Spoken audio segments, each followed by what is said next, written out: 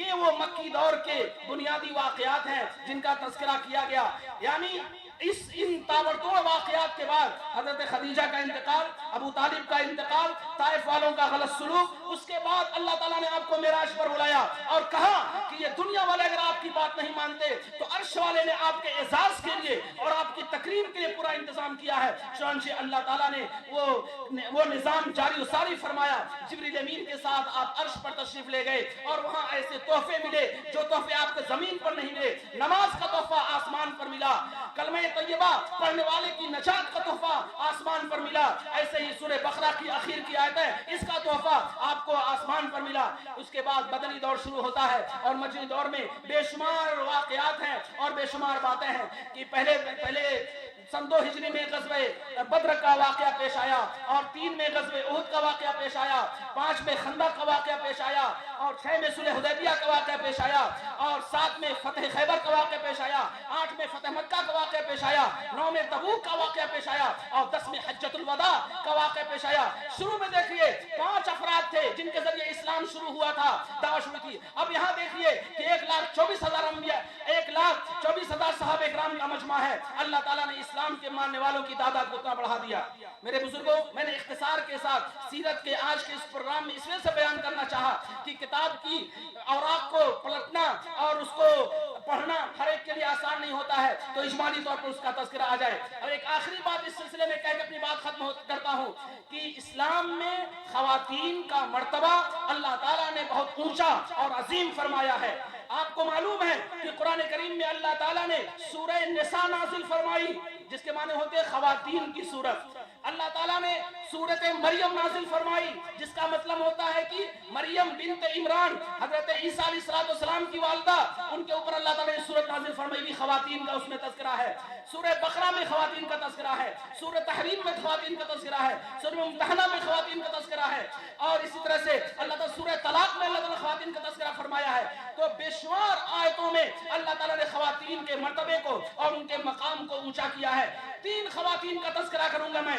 ایک خاتون ہے حضرت خدیجہ جنہوں نے اسلام کی وفاداری کی قسم کھائی تھی اور ایک پل کے لیے بھی اسلام کی تائید سے اپنے آپ کو پیچھے نہیں رکھا.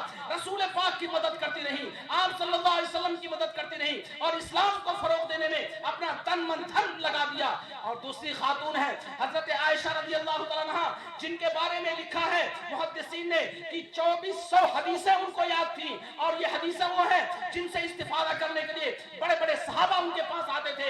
اعلم النساء، اگر پوری عورتوں کے علم کو جمع کیا جائے اور عائشہ کے علم کو جمع کیا جائے تو عائشہ کا علم بڑھ جائے گا تمام عورتوں کے علم کے مقابلے میں، کیونکہ اللہ تعالیٰ نے بڑا علم دیا تھا. صرف 8 سال کا موقع ملا، 8 سال کا ان کو موقع ملا رسول پاک علیہ السلام کے ساتھ، لیکن اس میں 2400 حدیثیں انہوں نے یاد کر کے ایک نمونہ پیش کر دیا. اور ایک اور خاتون ہیں جن کا نام ہے حضرت فاطمہ رضی اللہ تعالیٰ عنہا. ان کا جو واقعہ مشہور ہے آپ کے علم میں ہے کہ وہ چکی چلانے کی وجہ سے، آٹا پیسنے کی وجہ سے ان کے ہاتھ میں گھٹے پڑ گئے تھے. تو ایسے موقع پر کچھ خادم آئے، کچھ نوکر آئے، کچھ بادیاں آئیں، آپ صلی اللہ علیہ وسلم کی خدمت پیغام بھجوایا، لیکن آپ صلی اللہ علیہ وسلم نے اس کو منظور نہیں کیا اور کہا کہ فاطمہ میں نے تمہارے لیے ایسی چیز رکھی ہے جو تمہیں دنیا میں فائدہ دے گی اور آخرت میں فائدہ دے گی. وہ یہ ہے کہ 33 مرتبہ سبحان اللہ، 33 مرتبہ الحمدللہ اور 34 مرتبہ اللہ اکبر. یہ تسبیح فاطمی ہے. یہ خواتین اگر اس کا ورد رکھیں، کھانے میں گھر میں رہتے ہوئے، جھاڑو دیتے ہوئے بھی، برتن صاف کرتے ہوئے بھی یا اور گھر میں رہتے ہوئے بھی اگر اس کا ورد رکھیں تو یہ کام بھی ہو جائیں گے اور عبادت بھی ہو جائے گی. یہ تسبیح فاطمی ہے اور صحیح حدیثوں سے ثابت ہے. اس سے پتہ چلتا ہے کہ ہم اگر اس کا ورد رکھیں گے تو اللہ رب العزت ہمارے لیے خیر کے فیصلے فرمائیں گے، دنیا بھی آباد ہوگی اور ہماری آخرت بھی آباد ہوگی. اور ایسے اگر دیکھا جائے خواتین میں جو اسلام میں جنہوں نے ایک تاریخ رقم کی ہے، حضرت ہاجرہ رضی اللہ تعالیٰ عنہ کہ اللہ تعالیٰ نے ان کے عمل کو ایسا قبول فرمایا کہ حاجی اور عمرہ کرنے والے جب بھی عمرہ کرتے ہیں تو جو صفا اور مروہ کے درمیان سعی کرتے ہیں وہ کس کی یادگار ہے؟ وہ ابراہیم کی یادگار نہیں، وہ اسماعیل کی یادگار نہیں، وہ محمد عربی کی یادگار نہیں، وہ نوح کی یادگار نہیں، وہ شعیب کی یادگار نہیں، وہ موسیٰ کی یادگار نہیں، وہ عیسیٰ کی یادگار نہیں. وہ یادگار ہے حضرت ہاجرہ کی یادگار ہے کہ انہوں نے پانی کی تلاش میں صفا سے مروہ اور مروہ سے صفا کا سفر کیا کیا تو اللہ تعالیٰ نے قیامت تک کے لیے اس خاتون کے عمل کو قبول کر لیا اور کہہ دیا کہ اس کو جتنے حاجی اور جتنے عمرہ کرنے والے آئیں گے قیامت تک ان کے عمل کی نقل کریں گے۔ تو میرے بزرگوں، خواتین بھی اچھا عمل کریں تو اللہ تعالیٰ ان کے عمل کو لا زوال اور لا ثانی اور لا فانی بنایا کرتے ہیں، اور مرد بھی عمل کریں تو اللہ تعالیٰ ان کے عمل کو لا زوال اور لا فانی بناتے ہیں۔ قرآن کریم کی 2 آیتیں میں نے پڑھی تھی، ان کا ترجمہ کر کے اپنی بات ختم کرتا ہوں۔ اللہ تعالیٰ فرماتا ہے هو الذی بعث فی الأمیین رسولا منہم یتلو علیہم آیاتہ ویزکیہم ویعلمہم الکتاب والحکمہ وإن كانوا من قبل لفی ضلال مبین۔ وہی اللہ ہے جس نے امیوں میں انہی میں سے ایک رسول بھیجا جو ان پر قرآن کی آیتیں پڑھ کر سناتا ہے اور ان کی دل کی مجھائی کرتا ہے، صفائی کرتا ہے، اور ان کو کتاب کی اور سنت کی تعلیم دیتا ہے، اور اس سے پہلے وہ شدید گمراہی میں تھے، کھلی ہوئی گمراہی میں تھے۔ دوسری آیت میں نے پڑھی تھی سورہ حجرات کی، اللہ تعالیٰ فرماتا ہے یا ایھا الناس، اے لوگو چاہے مرد ہو یا عورت، انا خلقناکم من ذکر و انثی، ہم نے تم کو ایک مرد اور ایک عورت سے پیدا کیا، حضرت آدم سے حضرت حوا سے تمہارا وجود بخشا، وجعلناکم شعوبا وقبائل، اور ہم نے تم کو ٹرائبس میں، قبیلوں میں، خاندانوں میں، برادریوں میں تقسیم کیا ہے، لتعارفوا، for introduction no for proud, یا اللہ تعالیٰ نے تعارف کے لیے تقسیم کیا ہے، یہ فخر کے لیے تقسیم نہیں کیا ہے، یہ سید ہیں اور یہ انصاری ہیں، یہ شیخ ہیں، یہ فلاں ہیں، یہ فلاں ہیں، صرف تعارف کے لیے، انٹروڈکشن کے لیے اللہ نے تقسیم کیا ہے۔ محمد عربی نے حجۃ الوداع کے اسٹیج سے یہ پیغام دیا تھا، لا فضل لعربی علی عجمی ولا لعجمی علی عربی ولا لاحمر علی اسود ولا لاسود علی احمر الا بالتقوی۔ آج کے اسٹیج سے اخیر میں یہ پیغام دیتا ہوں کہ اللہ کا تقوی ہوگا، خوف ہوگا تو وہی ہمارے لیے نجات کا ذریعہ ہے، اس کے علاوہ کوئی چیز ہمیں نجات نہیں دے سکتی ہے۔ ان اکرمکم عند اللہ اتقاکم، سب سے معزز شخص وہ ہے جو تقوی والا ہو۔ ان اللہ علیم خبیر، اللہ تعالیٰ بہت باخبر ہے اور بہت جاننے والے ہیں۔ وآخر دعوانا ان الحمد للہ رب العالمین۔